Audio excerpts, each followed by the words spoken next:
We can't play that song no more. I love SZA, but it's too early in the morning. And whenever I hear that song, it sounds like the windshield wipers are going, but it's not raining. So when that song comes on, replace it with Doja Cat or something more upbeat, please. Paint the Town, right? Well, you can't replace it with a beat. You just can't have an instrumental running. I didn't say the beat. I said replace it with something more upbeat, you idiot. Didn't it just sound like you said beat? No, it didn't. You heard what you wanted here. I said upbeat. I'm just saying. Well, good morning. We are the Breakfast Club. 6:55. We trying to wake up, not hit the snooze button again. It's DJ Envy, Charlamagne. Let's get to the rumors. Rumor has it. Call out a name, or you gossiping, or you chatty I'm gossiping. This is the Rumor Report. I mean, I guess we're on the Breakfast Club. This is where the tea spills, right? Right. What's wrong with you, man? This guy's making a mess up here. No, I was shaking a bottle of my plant-based juice, my Carviva Wellness, and the top must have been open. So I ended up spilling juice all over the studio. Exploded all over the place. Somebody bring me some towels, man. All right. So I can wipe this up. All right, well, let's start off with Memphis Bleek. Now, Memphis Bleek was doing an interview with Drink Champs. Shout out to Nori and EFN. Salute to Nori and EFN. And while he was there, he was talking about how he was trying to get Beyonce tickets for his wife's birthday. So this is a tough situation, right? Because you don't want to call a big homie for Beyonce tickets. Who else you going to call? That's your big homie. But ain't that like you should call the assistant. Why?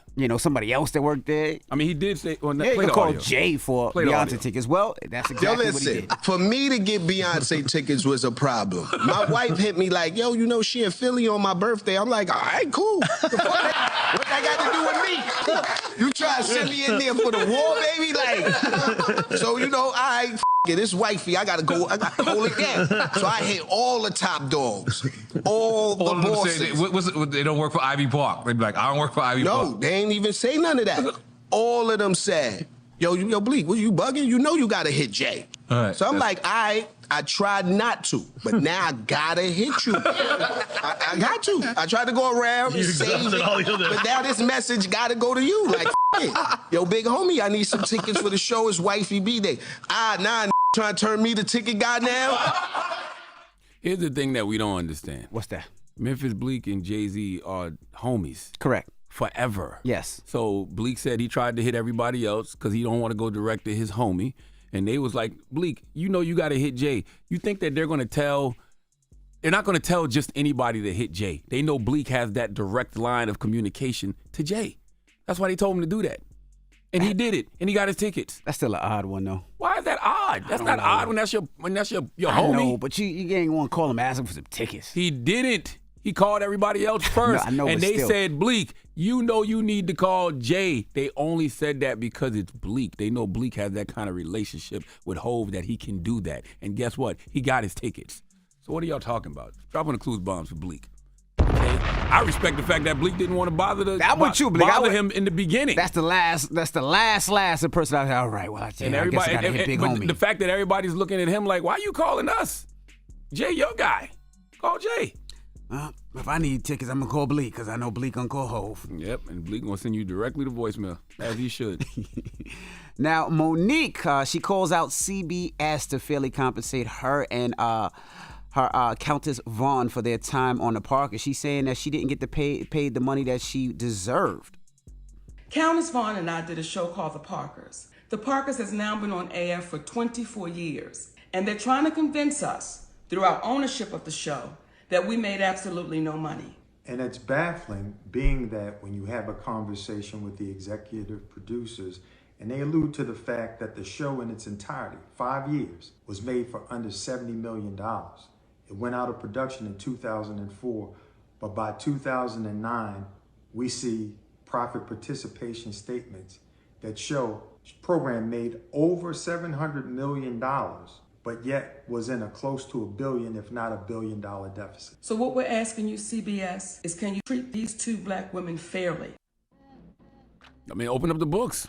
Yeah. That's what CBS needs to do. CBS needs to sit down with, Monique and her team, and who is it? Countess Vaughn, right? Yeah. Countess Vaughn and her team, and they need to open up the books. Show them what was made. Well, this is the thing I always say. When you do any of these deals, right, it's structured through contracts, right? And your lawyers look at the contracts, and if there's an issue or a problem, you're allowed to audit them. You're allowed to take them to court and audit them, where they have to open up the books, and then you can go line through line with your team to see what's owed, what's spent, and what you deserve. Correct? Yes, and more than likely, a company like CBS, probably took advantage of, a bunch of people who didn't necessarily know the business like they know it now. Right. So I don't see a problem with that. Open up the books. Yeah. Show them what they made so they can get properly paid. Now, lastly, did you know Lil Baby and Blueface are going back and forth firing shots at each other on music? No, and I don't care. And I'm gonna tell you something, man. There's a mess over here that I gotta go clean up because there's something going on in this studio. The other day when Puff was here, that bottle just popped by itself. Right. Just now, my bottle of Carviva Wellness popped open by itself because this bottle wasn't open. Not only was it not open, it was sealed. Mm-hmm.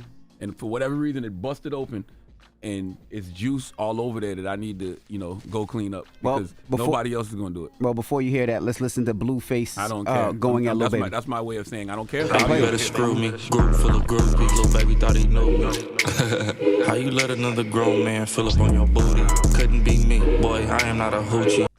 Well, if you missed it, he says, how you let a grown man fill up on your booty? He was talking about... Hold up now. Hold on now. Whoa. What happened now? You ain't telling me that. He was talking about Mike Rubin. You remember Michael Rubin? God damn. Mike Rubin ain't touched Lil Baby booty now. Y'all got to cut it out now. Y'all going too far. He didn't touch He did hug him from the back. Yeah, he did. He hugged him from the back, but he ain't touched his booty now. That's a little crazy. That's a little crazy, Blueface. Why Blueface give Lil Baby a shot like that, man? I don't know, man.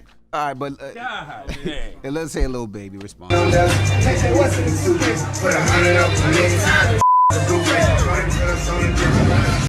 I don't know what he said. That's why I don't even know why you played it. I don't know what Entertaining them young boys beef. First First of all, it's not even really beef. No, it's just not. rappers trading bars at each other. Jokes, really. Michael Rubin got it the worst, though. What you mean? And you should say his name. Say his name. Don't just say, why you let another man feel on your booty? By the way, that's disrespectful, too.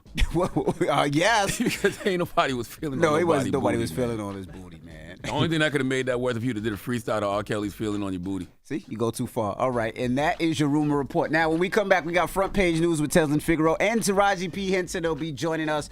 Charlamagne is cleaning up. Get it all up.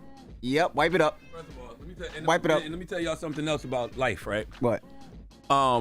When that bottle popped in here with Puff the other day, Yep. I was the only person that got up to clean it up. When this is this mess I just made, I'm cleaning it up because it's my own mess.